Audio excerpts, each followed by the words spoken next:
Hello all and welcome back to the second video of differential calculus. In the previous video we have already studied what is the limit of a function and how to find the right hand limit, left hand limit and the limit of a function at a given particular point. So what do we study today? The uniqueness of limit theorem, infinite limits and limits at infinity. So with all this, we'll be able to understand the properties of limit of a function. So at the end of the video, you'll be able to understand the uniqueness of limits and able to identify the limits at infinity and infinite limits. As again, what do you need to know to understand this particular video? You need to know the limit of a real valued function, in particular the epsilon delta definition of the limit of a function. So let's come to the statement of uniqueness of limit theorem. The theorem says that the limit of a function at a point, if it exists, then it is unique. That means the limit, if it exists at a particular point, then it is unique. There is no ambiguity in that. A value is fixed if a limit exists for a particular function. We'll come to the proof of this. Suppose that the limit of a function f of x at x is equal to a is not unique. The function what I have taken is the function f of x at the point x is equal to a. Suppose that the limit is not unique. Then what happens? Unique means it is a single number. If it is not unique, then what happens? There exists two limits, at least two limits. I will call them as L1 and L2, with L1 not equal to L2 such that the limit is, there are two values, means limit extending to a f of x is equal to L1 and limit extending to a f of x is equal to L2. And they are different, means there will be a little gap between them. The values are different. There is a distance between them. That distance between L1 and L2, I will call it as 2 epsilon. Why this 2? We will need it in calculations, which we will study later. So let L1 minus L2 modulus of the distance. Modulus stands for distance. Let the distance between L1 minus L2 be 2 epsilon. We'll come back to the definition. Now the values are two values. Limit extending to a f of x is equal to L1 by epsilon delta definition. What does it say? Given a epsilon greater than 0, I can find a delta 1 greater than 0. It is delta in the definition because I have two definitions to take. I will call the first one as delta 1 and the second one as delta 2.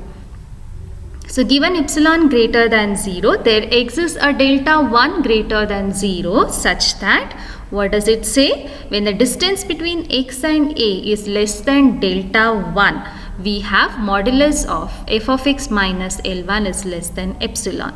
That is, the distance between f of x minus L1 is less than epsilon.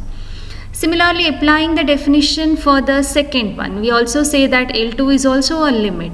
So limit extending to a f of x is equal to L2 means, by definition, for the same epsilon, I can find another delta because it is a different limit. I can find another delta 2 greater than 0 such that whenever the distance between x and a is less than delta 2, we have the distance between f of x and L2. The modulus of f of x minus L2 is less than epsilon.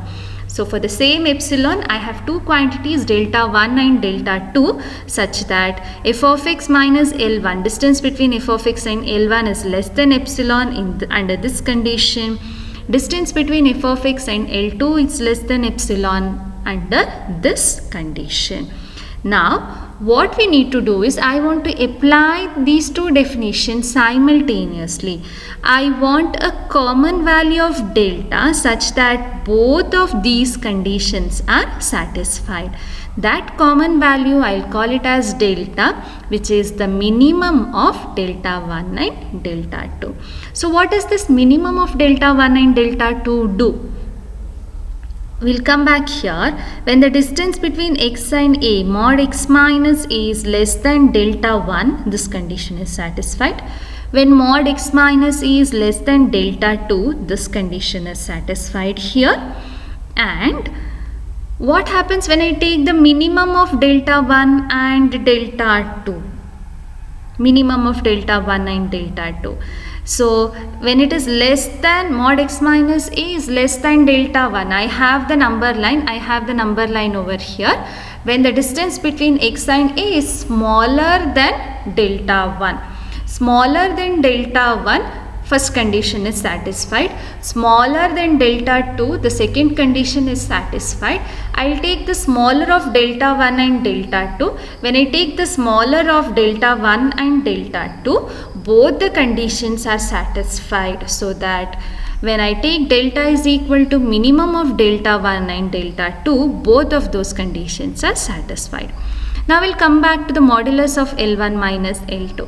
Modulus of L1 minus L2, I'll add and subtract f of x. This minus f of x I'll combine with L1 plus f of x I'll combine with minus L2. Then we will use the triangle inequality. Mod a plus b is less than or equal to mod a plus mod b. A is taken as this one, b is taken as this one. So mod a plus b is less than or equal to modulus of a plus modulus of b. Modulus of L1 minus f of x is same as modulus of f of x minus L1. So these two steps are equal. Plus modulus of f of x minus L2. And whenever mod x minus a is less than delta, I said both these conditions are satisfied. So this also will be less than epsilon. This also will be less than epsilon. So that mod L1 minus L2 will be less than 2 times epsilon. So what happened? Wait, we'll come back here. What did we start with? We said the distance between L1 minus L2 is exactly equal to 2 epsilon.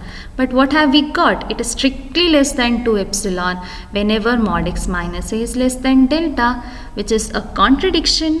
So what did we do wrong? We assumed that it is wrong. What we assumed wrong? That the limit is not unique. There exists two limits. That is the wrong. There exists two limits. That is the wrong assumption what we have done. Hence, the limit of the function must be unique. This is the uniqueness of limit theorem. I hope you have understood this. The next topic what we have is infinite limits. Okay, let's analyze this function before we go into infinite limits. I assume you can identify this particular function. This is the graph of y is equal to tan x. Okay, tan 0 is 0, tan pi by 2 is infinity for us. Minus pi by 2 is also equal to infinity. Okay, so in between minus pi by 2 to plus pi by 2, tan will go like this. Okay, so what I'm interested is what happens at pi by 2. Pi by 2 it becomes infinity. Let's analyze the characteristics. I'm going from 0 towards pi by 2 on the x-axis. When I move along x-axis, as x changes from 0 to pi by 2, the function also changes. It goes like this up. And it comes, what happens? It is coming closer to this line. It is coming closer to this line. It is coming closer to this line, closer to this line. Till where is it coming closer to this line? There are few things I need to observe. This function I am talking about what is happening when x is going to pi by 2. When x is going to pi by 2, the function is going to infinity. It is going on increasing. It is going to infinity. Okay, so what is the nature of the function? Near pi by 2, the function is obviously positive. It is going to plus infinity. Near pi by 2, if I take any point very close to pi by 2, it is positive. The function is defined. It is positive. And what happens when I invert the function? When I invert, it becomes the invert of this function. If the function is going to infinity, when I invert, it goes to 0. 1 by infinity, that is 0. So that these are the conditions for infinite limits. We say that as x tending to a, the limit of the function is infinity if the function is defined in near to that particular point, the function is positive at that particular near to that particular point, and when I invert 1 by f of x, if I take the function, the limit will be equal to 0. Similarly, what happens here? we say that the limit of a function is minus infinity. It is decreasing, decreasing, decreasing, going to minus infinity. What is the condition when it has to go to minus infinity? At this point, if I take the limit, if it is going to minus infinity, the function is negative. It is below the x-axis as I go near to that particular point. It is defined at that particular point, and when I invert the function, it goes to 0. These are the conditions I need to find infinite limits. Let's see the definition. Let's see the definition. Limit, let f of x be a function. Limit x tending to a f of x is equal to plus infinity means f of x is greater than 0 near a and except perhaps at a. This we have seen. It is to go to plus infinity means it should be positive near that particular point, and when I take the limit at the same point of the function 1 by f of x, I must get it as equal to 0. This is what we have seen in the diagram. Similarly, we say that limit x tending to a f of x is equal to minus infinity means what? When I go near that particular point, the function first it should become negative, and when I invert the function and take the limit x tending to a, I must get it as equal to 0. These are called as infinite limits. Limits are becoming infinity, so that I call them as infinite limits. Plus infinity or minus infinity, positive infinity or negative infinity. Similarly, the concept of limits at infinity. What is the difference now? There the limits were becoming infinity. Now I am taking the limit at the point infinity. Infinity means I am taking the limit at either plus infinity or minus infinity. We'll analyze this particular graph. I hope you can identify this function. This is the function of e power x.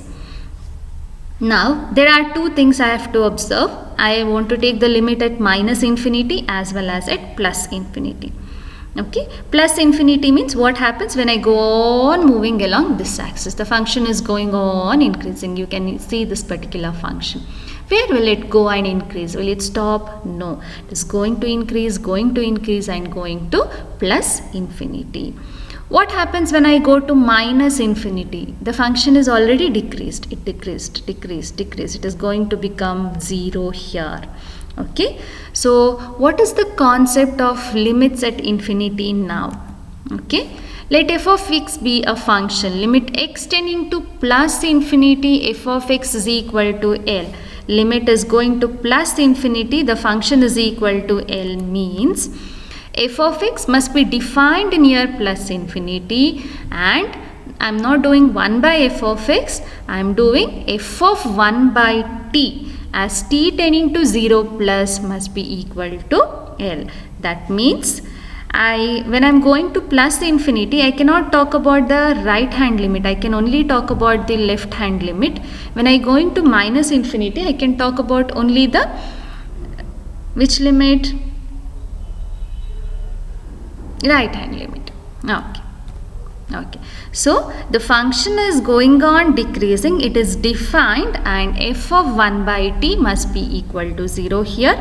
Okay, so f of x is defined near plus infinity. Limit t tending to 0 plus f of 1 by t must be equal to L.